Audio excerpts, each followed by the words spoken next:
থেকে বিরত রাখে বান্দাকে। এখন বান্দা নামাজও পড়ে আবার হারাম কাজও করে, বান্দা নামাজও পড়ে আল্লাহর হুকুমের বাইরে চলে, এক কথায় আল্লাহর হুকুম মানে না, তাহলে বুঝতে হবে বান্দার নামাজ কবুল হয় নাই।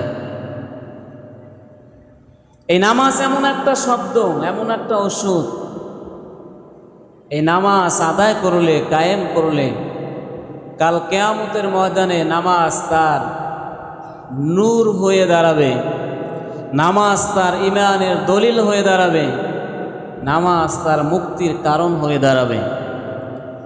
এই নামাজ, যে নামাজ কায়েম করবে না, নামাজ আদায় করবে না, তার ঈমানের দলিলও হবে না, নূর হবে না, আলো হবে না, এবং মুক্তির কারণ হবে না। একটা জিনিস হবে, তিনি কারুন কাফেরের সঙ্গী হয়ে উঠবে, তিনি উবাই ইবনে খালফের সঙ্গী হয়ে উঠবে, তিনি ফিরাউনের সঙ্গী হয়ে উঠবে। আল্লাহ রসুল বললেন নামাজ, নামাজ বাদ দেওয়া যাবে না।